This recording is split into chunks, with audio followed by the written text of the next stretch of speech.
How men can save more than 50% of their assets in a California divorce. All right, so follow this plan.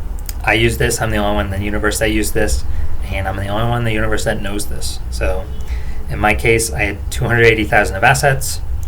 I made 95% of our income. So by California law, I was supposed to give her a ton, plus a bunch of alimony. And the result was I kept 100% of my assets.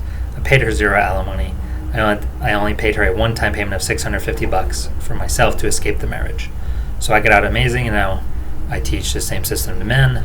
You can implement it yourself for free watching these videos, or hire me for one-on-one, like hand-holding through this process to get you similar results.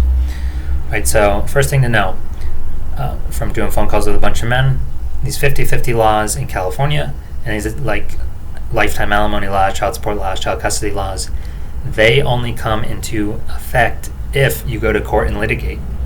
Now, how do you bypass that?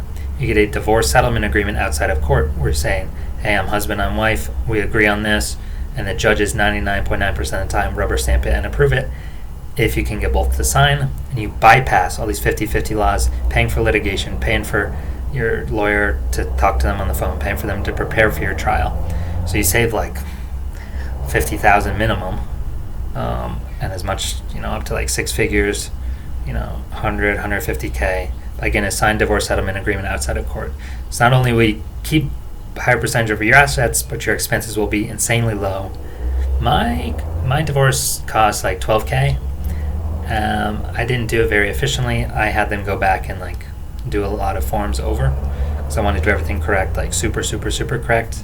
So my divorce should have probably just cost like $5 to $6 grand, but I definitely had them do double the work, so it cost double. But I got the outcome I wanted. So 12 grand for me, super cheap. For a California, and actually for anyone, for a California divorce, that's super cheap. All right, so one, you got to find your lawyer.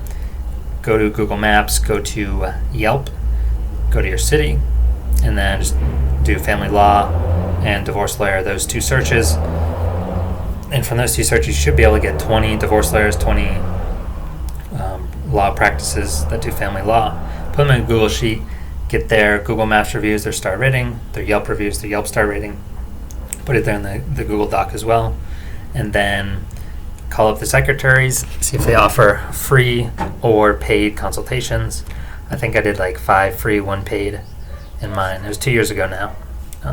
And then I took notes, took all the questions, and I do give that to my clients, the notes from my own divorce, from interviewing, I think, probably like 6 or 7 lawyers, questions I asked, the answers the lawyers gave. So I do give all that to my clients.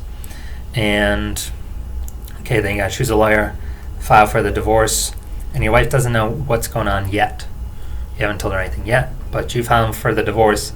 It puts a temporary restraining order on like all the assets, so your wife cannot just take a big chunk of money out of the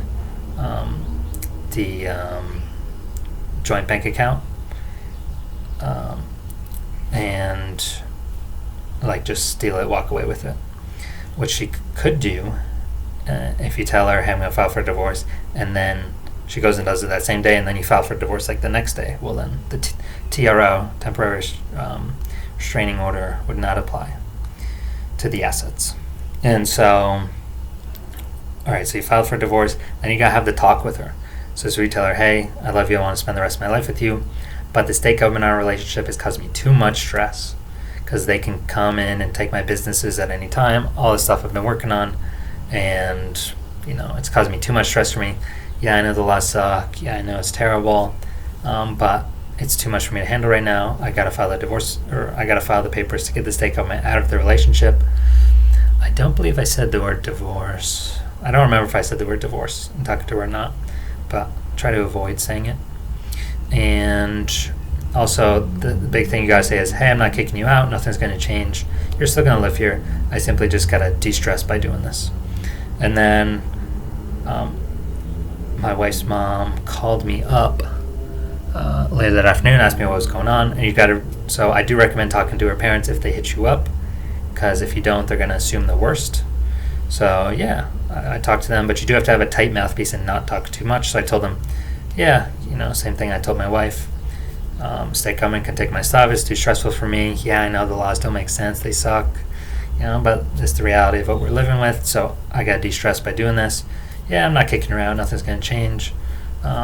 She's still gonna live. She's still gonna live here. Nothing's gonna change.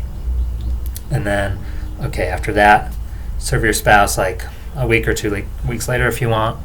When she's like gotten over the initial shock or the initial surprise. Yeah, my wife also said when I gave her the talk, oh, you're gonna screw my immigration stuff. That was one. The second thing was shaming language, asking if I was gay.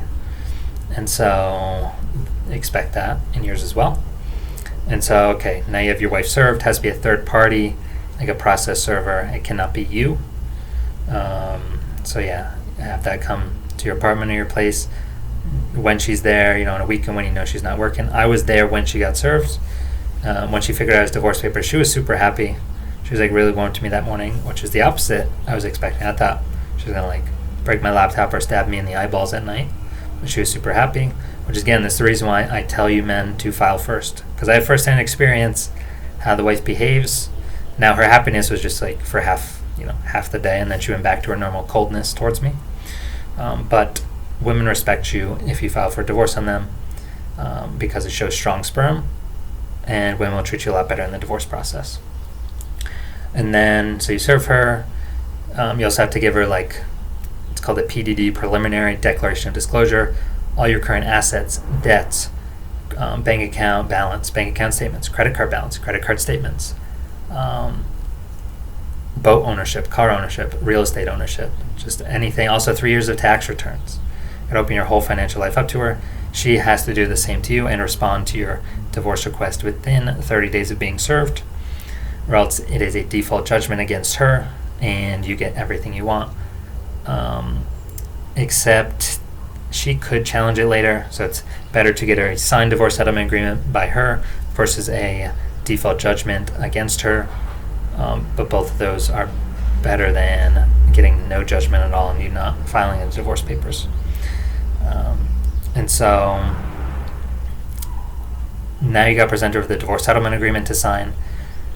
This is key. You got to present your best offer first. Never ever negotiate, never acquiesce. Women negotiate totally different than men. If you negotiate with her, she feels you're a weak sperm and you are allowing her to lead, and she'll slaughter you for that and take way more. So you got to present your best offer first, an offer you are okay with, never ever negotiating from, which means you give her the max you're okay with losing, and you say, hey, I'm okay with losing this, but I'm not going to negotiate. I'm not going to do anything extra, because it lowers the probability. Because lowers the probability for signing, because women are literally the definition of, if you give a mouse a cookie, if you give them 1 inch, they try to take a mile. So you got to literally give them 0 extra and just give them no choice. And that's what I did. And my wife signed my divorce settlement agreement, got everything I wanted. She did try to negotiate at the 11th hour, right as we parked at the notary to go sign it. She did try to get me to pay for some extra of her rent. I just said, hey, we'll talk about it later. And then she came up and signed it. So this stuff works.